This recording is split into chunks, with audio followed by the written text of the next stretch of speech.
journal décrypté, le regard qui décode le Congo, l'Afrique et le monde. Analyse, décryptage et vérité au-delà des apparences. Bonjour à tous et bienvenue dans les journaux décryptés, le regard qui décode le Congo, l'Afrique et le monde. À Kinshasa, les citoyens vivent entre peur et incertitude. Les braquages se multiplient, les patrouilles des polices sont visibles, mais la sécurité semble toujours fragile. Que se passe-t-il réellement? La police nationale assure-t-elle encore sa mission? Pour en parler, nous recevrons notre invité, Kelly Amaweja, analyste observateur de la société congolaise. Bonjour et merci d'être avec nous. Comment expliquer cette montée inquiétante de braquage dans la capitale malgré la présence visible de la police? Merci beaucoup, Patianou. Kelly Amaweja, manager de Lumière des Nations Magazine. En cette question, je pense que ça relève de la compétence de la police nationale congolaise. L'insécurité est devenue une monnaie courante à Kinshasa. Chaque jour, chaque heure, dans chaque quartier, dans chaque commune, nous vivons vraiment des événements macabres. La police, parfois, n'intervient pas. Il y a certains coins de Kinshasa où il y a même pas de souciette. Il n'y a même pas... donc, ça veut dire qu'il n'y a pas la présence de l'État. Donc, il y a des désordres. Il y a des désordres qui règnent. Je pense que la police a une mission.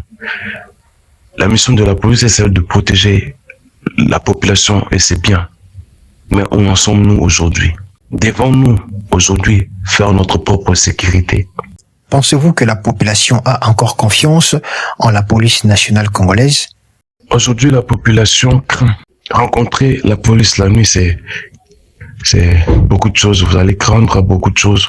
Parce que le traitement dont la police inflige à nos populations, à nos citoyens congolais, à nous, citoyens congolais, à ne pas descendre.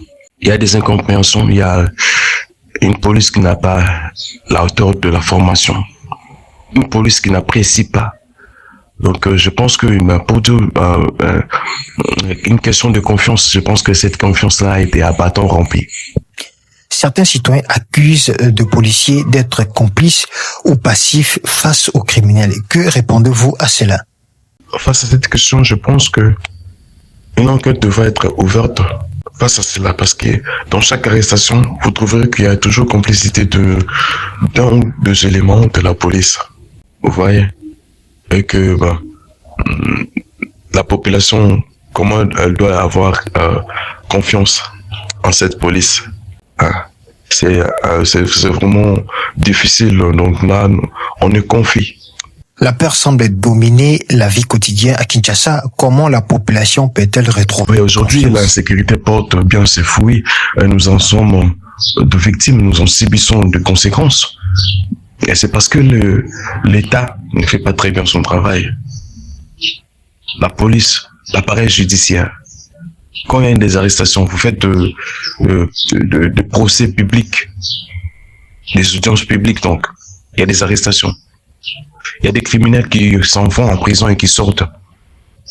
Ils ont été condamnés 20 ans de prison.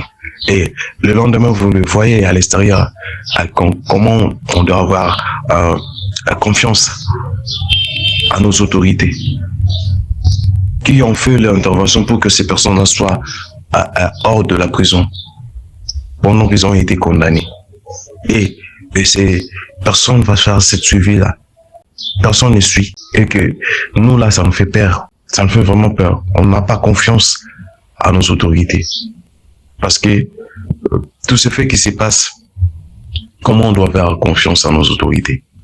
Quelles mesures urgentes devraient être prises par les gouvernements ou la police pour rétablir la sécurité avec toute cette criminalité, braquage qui circule dans toutes les rues de Kinshasa? Pour moi, je pense que les agents de l'ordre doivent être de personnes instruites. Donc, ils doivent quand même passer dans le banc de l'école. On ne doit pas recruter de voyous comme ça. Ils doivent faire des examens passer à des examens avant d'être un agent en uniforme, un homme en uniforme. Merci Kelly Amaweja pour vos éclairages. C'était le journal décrypté, les regards qui décodent le Congo, l'Afrique et le monde. Rendez-vous au prochain numéro pour un nouveau décryptage de l'actualité. Dans un monde d'informations confuses, ici, nous prenons le temps de comprendre. Bienvenue dans le journal décrypté, le podcast qui analyse, explique et met en lumière les faits marquants du Congo, de l'Afrique et du monde. Le journal décrypté, le regard qui décode le Congo, l'Afrique et les mondes. Retrouvez chaque épisode sur Global Soft Vision et sur toutes vos plateformes de podcast.